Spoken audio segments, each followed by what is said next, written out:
Pues yo no iba a hacer una versión de este podcast. Me lo propusieron y dije, ay, está como aburrido. Es decir, entiendo que el pretexto está chistoso, pero la verdad creo que ahí no hay una pinche complejidad. No, porque yo no iba a hacer un episodio dedicado a las acusaciones de acoso sexual e incluso de trata de personas que enfrenta hoy Julio Iglesias. Ahí hay una pinchísima complejidad. Lo que pasa es que el libro del que voy a hablar en esta intro, que es un adlátere, pero poquito en esta ocasión, alguna vez me fue propuesto como tema de la pinche complejidad, porque fíjense que hace cosa de un año aproximadamente, Libros del Asteroide, que es una editorial española muy elegante, una editorial de ensayo literario, una editorial de libros raros, soft, pero siempre de muy buenos autores en tono muy literario, con investigaciones muy serias, con grandes aportes creativos, editó un libro que se llama El español que enamoró al mundo y que lleva como subtítulo Una vida de Julio Iglesias. Y ese libro está firmado por Ignacio Peiró, que es un intelectual con todas las de la ley. Ignacio Peiró fue director del Instituto Cervantes. Ignacio Peiró fue asesor, redactor de discursos del presidente del gobierno español, Mariano Rajoy. Ignacio Peiró ha publicado muchos libros sobre muchos temas muy complejos, ha traducido a Evelyn Waugh, ha traducido a Rudyard Kipling. Y entonces, de pronto, tener una biografía de una figura como Julio Iglesias a cargo de un escritor como Ignacio Peiró, pues sonaba curioso, es decir, cómo alguien, digamos, del mundo de la alta cultura, un intelectual, se ocupaba pues del que básicamente siempre ha sido, o digamos, hasta hace unos días, era tenido Urbi et Orbi, pues como un cursi. Julio Iglesias, es decir, el favorito de todas las mamás y todas las tías, con respeto y saludos a todas las mamás y a todas las tías, menos a la mía, que no soporta a Julio Iglesias, cosa que muchísimo la enaltece. Es decir, pues Julio Iglesias es un lugar común de los años 70, 80, 90, de esta imagen del Latin Lover un poco trasnochado. Ignacio Peiró lo retrata bien en el libro. El libro es un libro que se deja leer, es un libro entretenido, el español que enamoró al mundo. Pero el asunto es que, pues digamos, la práctica de hacer biografías con rigor periodístico y tono literario y sentido del humor y análisis crítico, pues no es muy novedoso en las tradiciones editoriales de habla inglesa o de habla francesa. Quizás es raro en el mundo de habla española, en donde una figura como Julio Iglesias, hasta hace muy poquito, pues era más bien un tema de las revistas del corazón, un tema de el Hola, de Semana, y no realmente de medios de comunicación serios, no digamos de libros. Es decir, si hay biografías de una figura como Julio Iglesias, hay biografías populares. Entonces, bueno, yo tenía un amigo que trabajaba en comunicación para la empresa editorial que representa en México Libros del Asteroide, me mandó el libro, me dijo, lo tienes que leer, te va a divertir, y me divirtió. Dije, querido, te lo agradezco, me la pasé bien, pero no voy a hacer un podcast al respecto y no voy a escribir una columna al respecto porque no hay con qué. O sea, está chistoso, está mono, pero, pero pues no hay suficiente complejidad en Julio Iglesias. Qué ignorancia la mía, bueno, y la del mundo entero, porque nadie imaginaba en qué andaba, en las que andaba Julio Iglesias o en las que aparentemente andaba Julio Iglesias. Aunque me puse a revisar otra vez el libro, además que no acabé de leer en aquella ocasión para hacer este podcast, y me encuentro con que, bueno, primero, Ignacio Peiró hace un análisis muy justo de la figura pública, digamos, del constructo mediático Julio Iglesias, describiéndolo como pues con un cierto encanto de chico mono, quizá un poco gamberro, pero sin crudeza explícita. Es Julio Iglesias, no es Tom Jones, un follarín, no un empotrador. En el fondo, querrían pensar Julio del tipo de romántico, Es un hombre introvertido, solitario, siempre a la búsqueda, por otra parte inútil, de un nuevo amor. Y el colofón está tratando de asesinar con sonrisa al incansable fantasma de la soledad que lo persigue. Ahí está citando Peiró a la escritora Maruja Torres, que es una de las voces que convoca Peiró en un capítulo de El español que enamoró al mundo para caracterizar la imagen pública de Julio Iglesias. Convoca también la de Rosa Montero, quien lo descubriría como competitivo pero bueno, ligón pero decente, picaruelo pero siempre respetuoso, sin más emociones que una melancolía desnatada. Pues sí, esa era hasta ahora la imagen pública de Julio Iglesias. También cita Peiró a Francisco Umbral, otro intelectual español, otro escritor, que dice de Julio Iglesias que antes que el triunfo de la personalidad, Julio Iglesias es el triunfo de la impersonalidad. En efecto, Julio Iglesias parecería pues básicamente inofensivo e incluso diría yo los recientes esfuerzos por hacerlo ver como una suerte de acosador sexual urbi et orbi, pues son más bien fallidos. Ha circulado mucho en redes sociales ahora este video en donde la presentadora de televisión argentina, Susana Jiménez, parece empujarlo y rechazarle los esfuerzos denodados que hace Iglesias por besarla en la boca.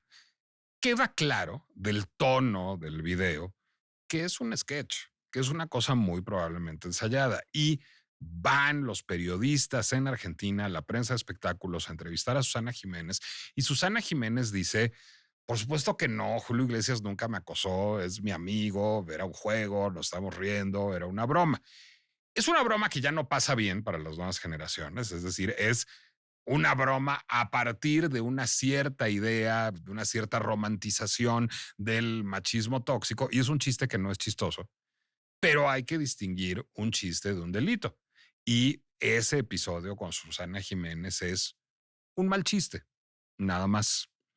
También ha circulado mucho en redes sociales en estos días pues digamos, una entrevista que le dio Verónica Castro a Patti Chapoy, en donde aduce a un episodio que sí encontré en internet, me costó trabajo, pero lo encontré, de una entrevista que le hace Verónica Castro a eh, Julio Iglesias en un programa que tenía Verónica Castro que se llamaba Verovisión, y en donde, bueno, después de una conversación bastante cursi e intrascendente, le planta Julio Iglesias a Verónica Castro un beso en la boca.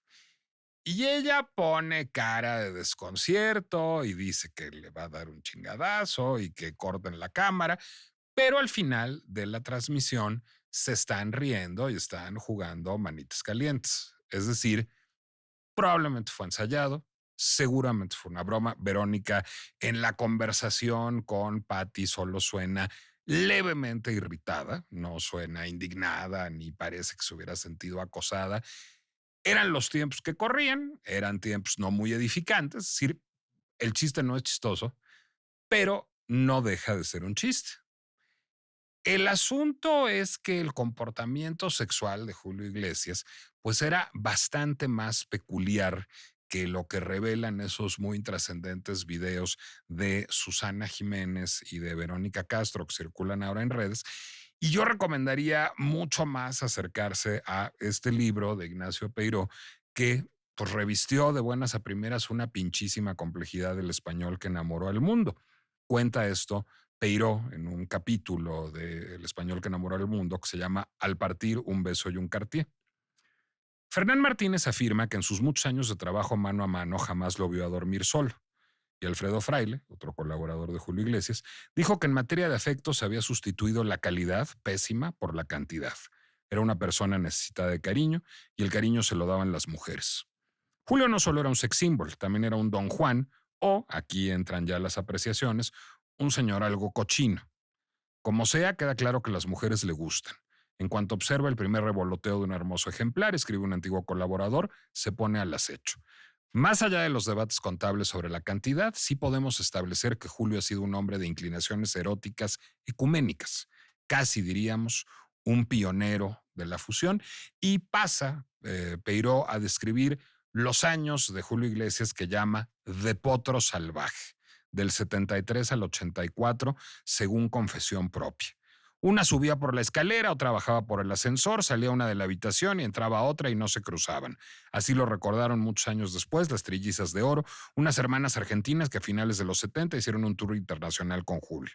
Otras veces, cuentan, las fans directamente golpeaban la puerta y preguntaban: ¿terminaste? Me toca a mí. Llevaba, dice más adelante Peiró, 15 años haciendo el amor cada día. Le gustaba amar dos, tres mujeres superficialmente al mismo tiempo, cosa para la que era un poco árabe, entre comillas. Otras quizás le hubieran reprochado ser más bien bastante moro por su vigilancia con los tacones que se ponían y los escotes que mostraban. Para él, el amor, el sexo, era una necesidad, no diría que como el que debe ir al baño, pero más o menos. Entre comillas, es una cita de Iglesias directamente.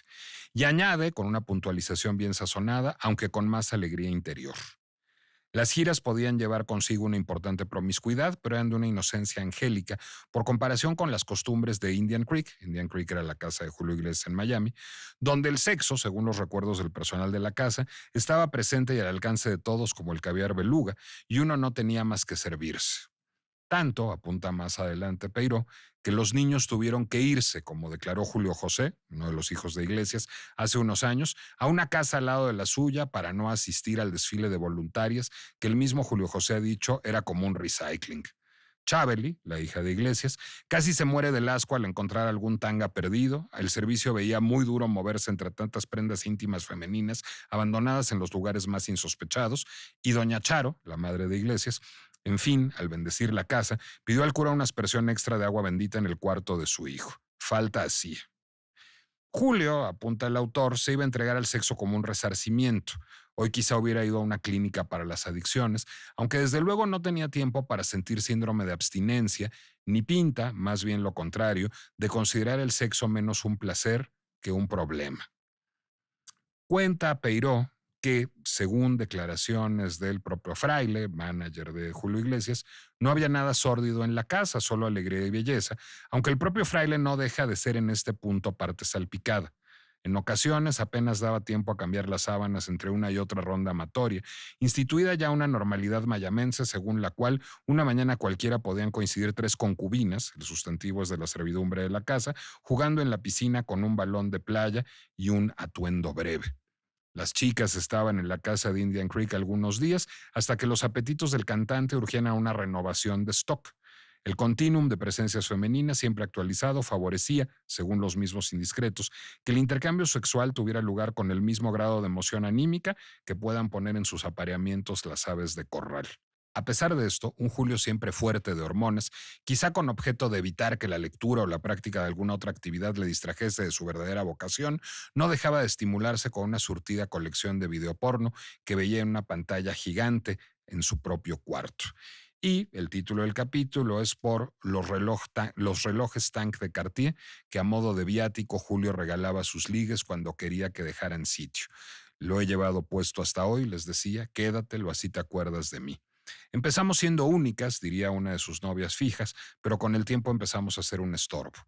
Sin embargo, las quejas nunca han ido a más. Nunca habían ido a más hasta que el diario.es sacó la semana pasada, publicó la semana pasada en colaboración con Univisión un reportaje, una serie de materiales, un reportaje escrito, un podcast en 4 episodios, un documental televisivo, en que dos mujeres que han pedido que se oculten sus identidades y que no escuchamos con sus propias voces, sino son recreaciones, se supone que verbatim, palabra a palabra, de sus declaraciones en voz de actrices, porque quieren preservar su identidad, acusan a Julio Iglesias de abuso sexual, de violación o violación equiparada, aunque en la formulación jurídica, ahora llegaré a ello, no está formulado así, y de trata de personas con intenciones de esclavitud o de servidumbre sexual o no. Después de la publicación por parte de el diario.es y de Univisión, acudieron por interpósita persona, apoyadas por una organización feminista, a denunciar a Iglesias ante la Audiencia Nacional de España. Y ahora sí el asunto revistió una pinchísima complejidad. Ahora sí, el comportamiento sexual de Julio Iglesias, ese del que intelectuales mujeres como Maruja Torres o como Rosa Montero podían hacer mofa en artículos periodísticos ingeniosos, pues ya dejó de resultar simpático. Ya no es un beso robado en un sketch casi guionado a Susana Jiménez o a Verónica Castro, ya no es una nalga agarrada al vuelo a Olga Briskin, como ella misma lo cuenta cuando la invitó a visitarlo en su camerino, sino ya es un comportamiento constitutivo de delito. El asunto es, ¿qué dice esto de las mores sexuales de antes y de ahora? Lo que antes no era delito, ahora sí lo es.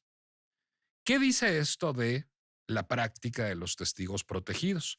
¿Tienen estas mujeres razón de querer ocultar su identidad o eso debilita su caso? ¿Qué dice esto de la presunción de inocencia? ¿Ya juzgamos a Julio Iglesias? ¿Ya lo condenamos?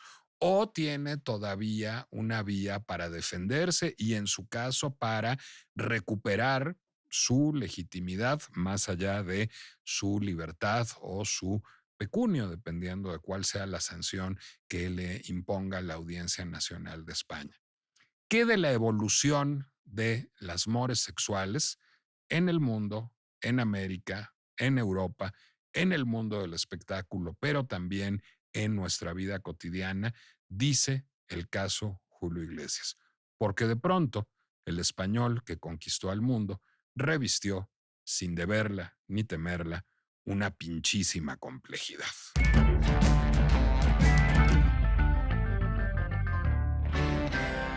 Soy Nicolás Alvarado, me da mucho gusto darles la bienvenida a La Pinche Complejidad, el podcast de El Heraldo Podcast, en el que en este episodio vamos a tratar de desmenuzar un episodio de la vida internacional que involucra a dos países, que involucra a dos legislaciones, la dominicana y la española, que da mucho alimento al cotilleo, da mucho alimento a los TikToks de chismes y a las revistas de la farándula, pero da también mucho alimento a reflexiones morales, culturales y jurídicas de fondo. Bueno, ¿qué pasó? Y creo que vale la pena irlo reconstruyendo. Lo primero es pensar en cuál es el medio de comunicación que publica este reportaje o los medios de comunicación. Univisión es un medio de todos conocidos. Univisión es un medio que ahora tiene un joint venture con Televisa. Por ejemplo, los noticiarios se llaman ahora N+, porque resultan de la fusión entre Televisa y Univisión. Llama la atención que Univisión participe además porque Univisión y Televisa fueron medios de comunicación que durante muchos años fueron la casa de Julio Iglesias en México, la casa de Julio Iglesias en Estados Unidos. Por supuesto, Julio Iglesias pues no representa ya demasiado para el público de Univisión o de Televisa y entonces se entiende que Univisión, pues digamos, no se tiente mucho el corazón para participar en esta investigación y bien está que así sea porque el diario.es es un medio de comunicación eminentemente prestigiado.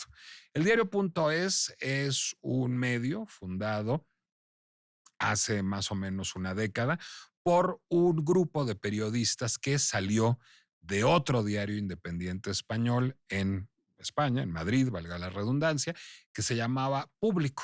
Cuando Público dejó de publicarse en impreso y pasó solo a formato digital, hubo diferencias entre la redacción y la administración y un grupo de redactores de Público, encabezado por un periodista muy prestigiado llamado Ignacio Escolar, salió de esta publicación para fundar un medio digital. El diario.es nunca ha tenido versión impresa y un medio que está articulado al menos en un 70% de su capital como una cooperativa.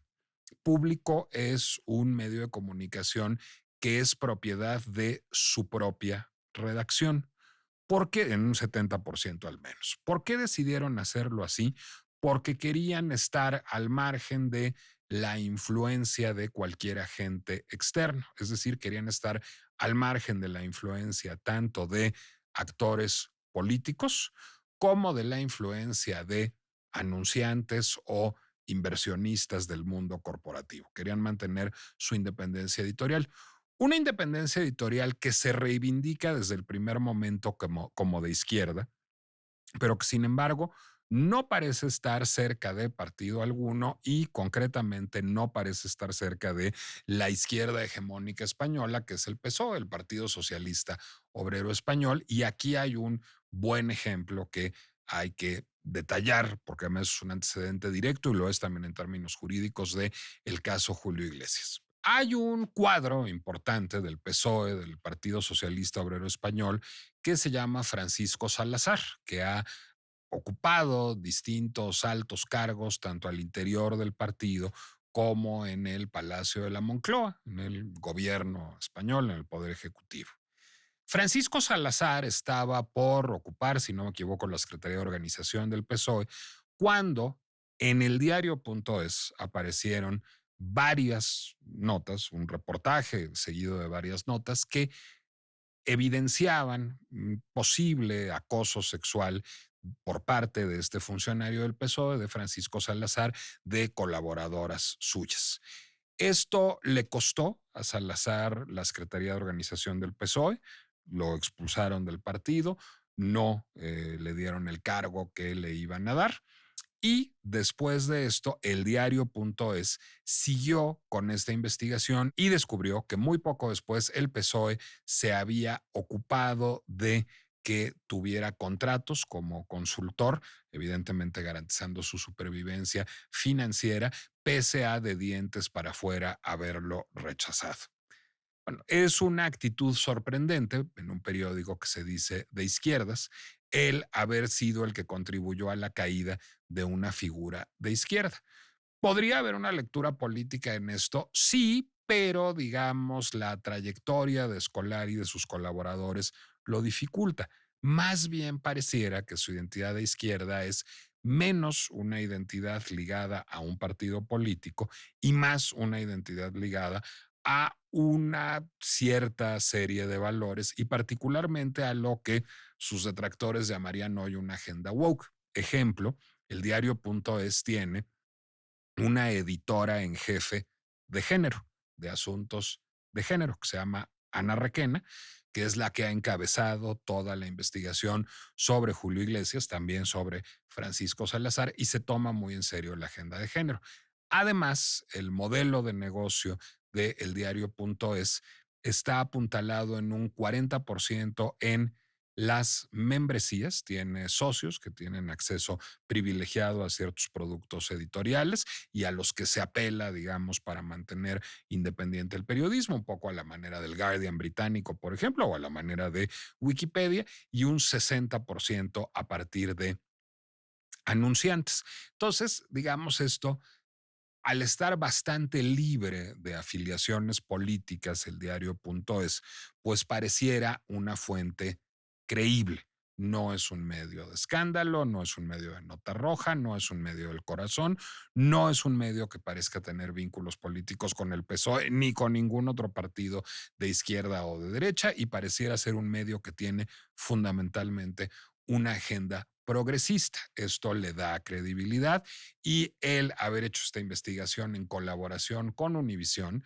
también le da credibilidad a la investigación sobre Julio Iglesias. El que esté precedida por esta investigación sobre Francisco Salazar, pues es, digamos, otra raya en el tigre a favor de creerle a esta investigación. No es perfecta, sin embargo, y esto va a ser motivo de polémica y puede ser un obstáculo jurídico para que las denuncias vayan a buen término. ¿Por qué no es perfecta? No lo es primero por una razón. Estas mujeres que denuncian a Julio Iglesias, voy a resumir muy rápidamente el caso, perdón que no lo había hecho hasta ahora. Una era una trabajadora del hogar, alguien que se dedicaba al servicio doméstico en la casa de Julio Iglesias en Punta Cana. Otra era una fisioterapeuta, pero una fisioterapeuta de planta, diríamos en México, o condormida, se dice en República Dominicana, es decir, alguien que vivía aquí y se entiende decir, Punta Cana es una suerte de gran fraccionamiento de lujo alrededor de un club de golf, no hay nada más que casas de ricos y hoteles de lujo, no hay realmente, digamos, una ciudad en la que esté ubicada Punta Cana, es un desarrollo que de hecho algunos ricos que querían vivir en Dominicana y tener casa de descansos ahí, como Oscar de la Renta o como propio el Julio Iglesias, promovieron y financiaron. Bueno, se entiende que para trabajar con alguien como Julio Iglesias en Punta Cana, haya que vivir ahí porque la población más cercana está lejos.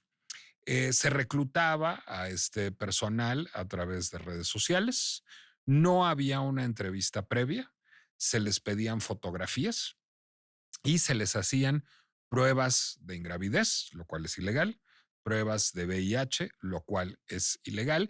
Y esto muestra que, y digamos, me hace perfecto sentido con lo que leía yo del libro de Peiró, pues pareciera que ya no siendo el Latin Lover que vive en la gira internacional, sino un señor mayor de 77 años, pues necesitaba nuevos métodos de reclutamiento de parejas sexuales Julio Iglesias y hace sentido, digamos, con la voracidad del apetito sexual que le describe Peiró en este libro. Bueno, pareciera que, según testimonio de estas mujeres, les hacía comentarios, provocaciones sexuales de manera más o menos inmediata, inquiriéndoles sobre si sus pechos eran naturales o operados, sobre si les gustaban también las mujeres, sobre si les gustaban hacer tríos. Pareciera haber también un comportamiento, digamos, sesgado en términos de clase, es decir, hay un cortejo vulgar a la fisioterapeuta y hay una aceptación de rechazo. No lo hay en el caso de la trabajadora del hogar, sino ahí sí pareciera haber, según su declaración, una suerte de servidumbre sexual. Hay dos problemas, digamos, ahí con la construcción del reportaje y son dos problemas que van a repercutir de manera jurídica. El primer problema que podemos identificar es Laura no se llama Laura, es la fisioterapeuta, y Rebeca no se llama Rebeca. No sabemos cómo se apellidan. El asunto es el antecedente inmediato sobre casos de abuso sexual presentados a la Audiencia Nacional de España fue presentado por las mujeres que acusaban de abuso a Francisco Salazar, a este funcionario del PSOE. Y el caso fue rechazado por la Audiencia Nacional de España, es decir, por el Tribunal Supremo del Sistema de Impartición de Justicia español, por una razón muy sencilla, porque estaba construido a partir de pura evidencia periodística y porque no había identidad de la parte acusadora. Digamos, esto en tiempos post-Me Too y en tiempos de yo les creo, podría resultar escandaloso. Sin embargo, en términos de debido proceso, tiene bastante sentido. ¿Por qué?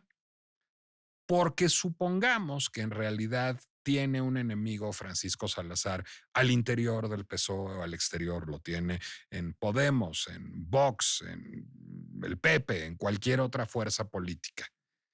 ¿Qué impediría que se montara un testimonio de este tipo? Yo le creo al diario.es porque es un medio prestigiado de entrada. Yo, si quieren, les creo a estas mujeres, pero no teniendo su identidad, resulta al menos, digamos, si me pongo a hablar en terminología del sistema de impartición de justicia de Estados Unidos y también, por cierto, mexicano, hay una duda razonable de que hubieran podido ser declaraciones fabricadas, pruebas construidas para dañar la reputación de un actor político. Se antoja muy difícil que Julio Iglesias tenga un enemigo que lo quiera perjudicar a ese punto. Sin embargo, el que estas mujeres no revelen su identidad dificulta el caso en términos jurídicos y yo espero que terminen por revelarla, porque al ser bastante creíbles sus historias, creo que sería una lástima que se perdiera el caso, que fuera desechado el caso por la Audiencia Nacional de España, por no contar con la identidad de una parte acusadora. Escuché ya los 4 episodios del podcast que se llama Un tema al día. Lo conduce Juan Luz Sánchez, que es un periodista del diario.es, y ahí Ana Requena comparece y nos sensibiliza, y tiene toda la razón, a la dificultad de mujeres de la extracción socioeconómica de la que provienen para denunciar. Es decir, sería difícil que ellas accedieran a abogados, a los recursos para pagar las costas jurídicas de un proceso judicial de este tipo. Entonces no es sino hasta que justamente el diario.es las pone en contacto con una organización feminista que ellas se atreven a denunciar, y que tienen los medios jurídicos y los medios económicos también para hacerlo. Yo quiero esperar que el equipo jurídico de la organización que las esté ayudando las convenza de revelar su identidad. No siendo un caso político, sí, Julio Iglesias es un hombre poderoso, o lo fue, tiene relación con gente de poder. Salió, por ejemplo, Isabel Díaz Ayuso, la presidenta de la Comunidad de Madrid, la alcaldesa de Madrid, pues, que es del Partido Popular, del partido de derechas al que ha sido cercano siempre Julio Iglesias a defenderlo. Sí, pero francamente que peligre la integridad física de estas mujeres que ya están visibilizadas por un medio español, visibilizadas por un medio que está dirigido a toda la comunidad latinoamericana en Estados Unidos, protegidas por una organización feminista y visibilizadas en el mundo entero. No creo que corran mucho riesgo. Entiendo que debe ser doloroso, entiendo que debe ser penoso, pero creo que sería muy útil para que el caso prospere que dieran la cara. Otra noticia que puede ser alentadora es que el caso recaló en la misma integrante de la Audiencia Nacional de España que juzgó el caso de la futbolista Jenny Hermoso contra el entrenador Luis Rubiales, en cuyo fallo, digamos, estoy bastante menos de acuerdo. Luis Rubiales me parece una figura bastante más inocente que Julio Iglesias, pero pues sería más difícil que desechara ese caso. Habría que buscar la posibilidad, creo, si yo estuviera cerca de ese caso, si yo fuera un periodista del diario, si yo fuera parte de la organización que apoya a estas mujeres, las exhortaría a revelar su identidad. Ellas están en Dominicana en este momento, es decir, no están en España. Creo que eso les da una capa adicional de protección. Comparecerán por videollamada. Creo que el que revelaran sus identidades sería muy útil para el caso. Creo que también sería muy útil para el caso periodístico, es decir, para que acabara de ser perfecta la credibilidad del extraordinario trabajo periodístico, sin embargo, del diario.es, que pudiéramos escuchar sus voces. Resulta muy perturbador cuando escucha uno el podcast saber, porque lo dice muy rápidamente Juan Luis Sánchez, el conductor, que está uno oyendo actrices. Lo que dice es que se ha respetado palabra a palabra el testimonio de las víctimas, y bien está así, que así sea, pero son grandes actrices, entre paréntesis, porque las oye uno cuando menos un testimonio antes de que se nos diga que son actrices, y resulta muy conmovedor. Es decir, uno dice, caray, qué infierno vivieron estas mujeres, qué situación tan difícil es de ser obligada, sobre todo la trabajadora del hogar, a tener relaciones sexuales con Julio Iglesias cada noche, a practicarle felaciones durante toda una noche, aduciendo que era la única manera en que podía calmar el dolor de espalda que lo aqueja desde una enfermedad juvenil. Es decir, sí había una suerte de servidumbre sexual, de esclavitud sexual, según el testimonio de ellas. Pero que nos conmueva dicho en la voz de una actriz nos hace pensar que es truqueable. Y es truqueable. Yo no digo que esté trucado, digo que es truqueable. Y eso nos lo recuerda el que sea una actriz. Si a lo mejor no viéramos sus rostros, en el documental hay estas técnicas muy conocidas de estar viendo sus manos, sus piernas, la toma de abajo de la cabeza a cuadro, vista en el monitor de la cámara, es decir, está bien ilustrado el no queremos revelar su identidad, pero sabemos que si bien a lo mejor son sus cuerpos, no son sus voces. Y esa capa de artificio hace que no podamos evitar sino decir, caray, podría ser construido, muy probablemente no lo sea, pero podría caber esa posibilidad. Y otra pregunta que cabe y que Juan Luis Sánchez se le hace inteligentemente, el conductor del podcast a Ana Requena, la editora de género del diario.es, es ¿por qué aguantaron tanto tiempo? ¿Por qué una incluso se fue y regresó? Y sí, resulta difícil de comprender. Diré que resultando difícil de comprender, el argumento que arroja Ana Requena es que eran mujeres de condiciones muy depauperadas, eran mujeres que tenían miedo de, digamos, las conexiones, las relaciones de Julio Iglesias y de su poderío económico y que por eso resistieron. Yo, digamos, no me sentí completamente satisfecho con esa respuesta, aunque puedo entender que yo pues, nunca he estado en una situación, nunca he sido una mujer pobre, vulnerable, encerrada en un caserón a kilómetros de mi familia y de mi hogar y sin una formación que me permite saber que tengo derechos y puedo defenderlos. Pero creo que hay algo de instinto que hubiera podido llevarlas a tratar de pues, renunciar y buscarse otro trabajo. Sin embargo, tuve una curiosidad que me hizo hacer una investigación que me hace, digamos, otorgarles mayor credibilidad, que es cuánto gana una trabajadora del hogar en Dominicana, porque además yo oía que ganaban 350 euros. 350 euros son como 8,000 pesos mensuales. 350 euros, 8,000 pesos mexicanos, son 25,000 pesos dominicanos. Les pagaban en pesos dominicanos y ganaban 25,000 pesos dominicanos, que equivalen a 350 euros, que equivalen a 8,000 pesos mexicanos. Pero me dio la curiosidad de investigar cuál es el salario promedio de una trabajadora del hogar en República Dominicana. Y me encontré con una noticia muy inesperada, que es que el Ministerio del Trabajo de República Dominicana hace apenas 10 días acaba de emitir una recomendación salarial para trabajadoras del hogar.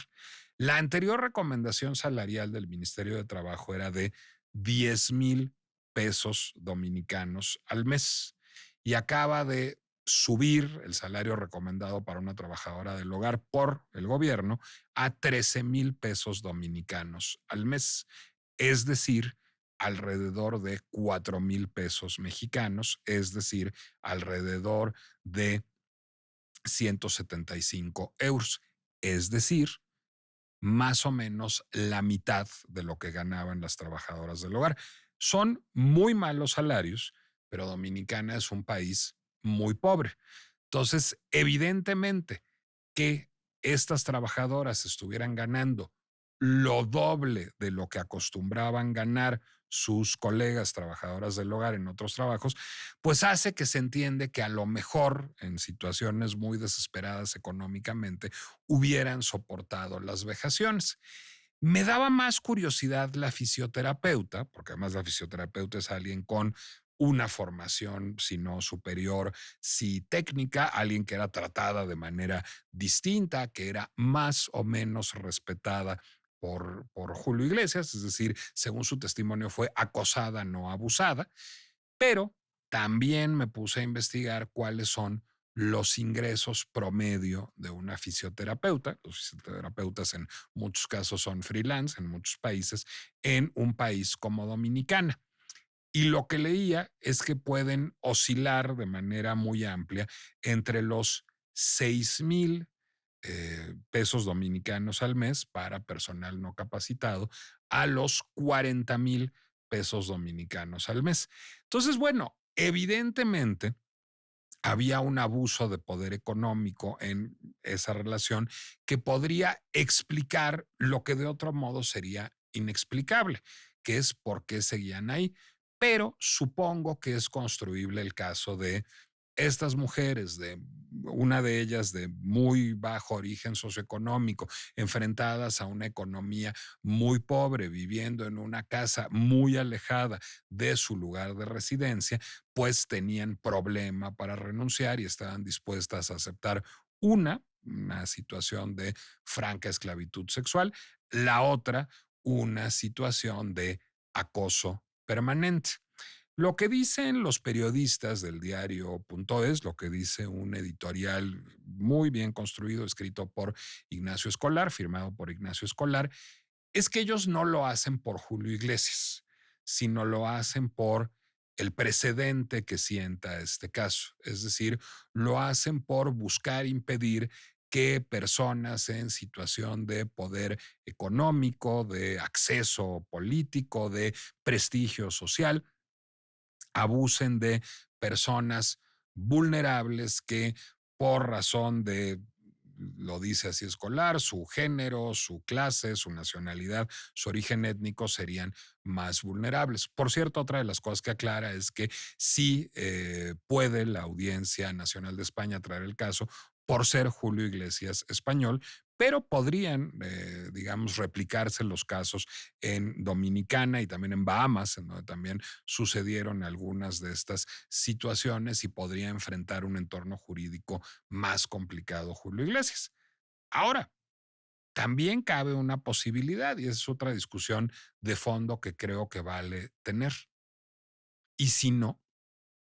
Porque Julio Iglesias salió a decir, salió a publicar inmediatamente en su Instagram que la maldad existe y que él siempre ha sido un caballero y nunca le ha faltado al respeto ni ha abusado de mujer alguna y que la verdad será conocida.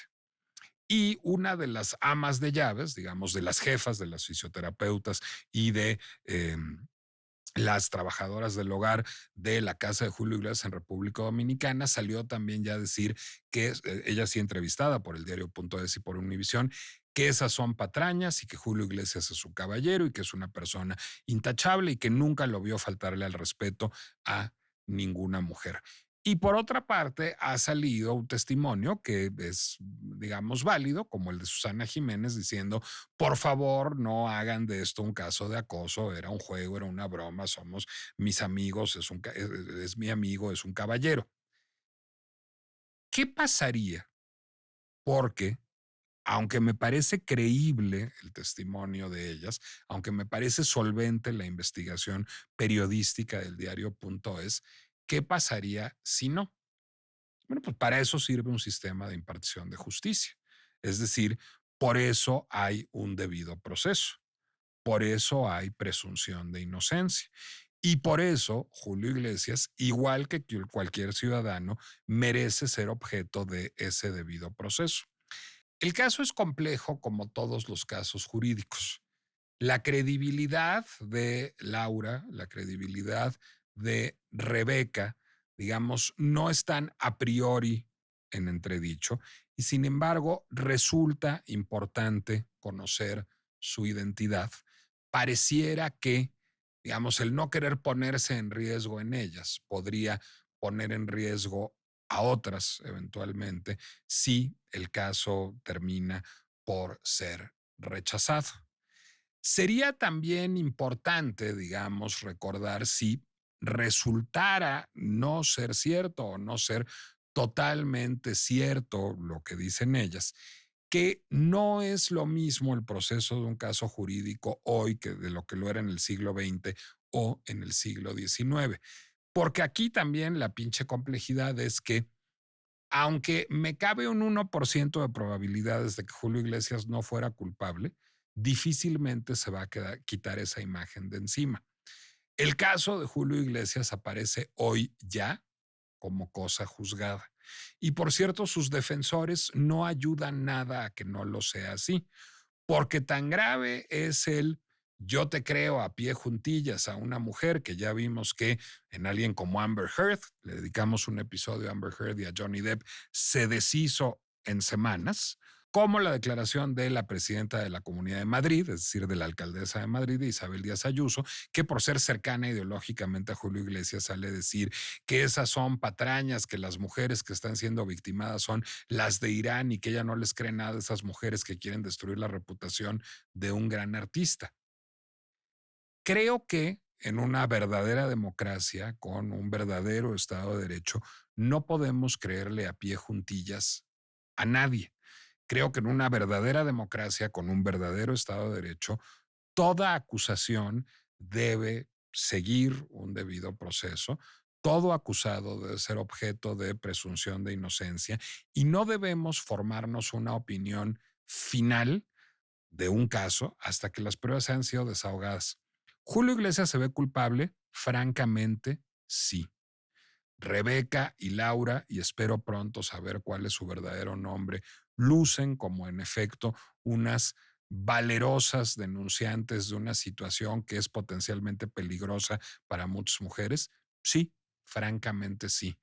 Pero hasta no saberlo, hasta que no estén desahogadas todas las pruebas, no podemos darlo como cosa juzgada y creo que nuestra responsabilidad, no solo como ciudadanos o como sujetos de derecho, sino como seres humanos con elemental moralidad, es justamente observar este fenómeno y todo caso judicial como imbuido por una enorme, pinchísima y respetabilísima complejidad.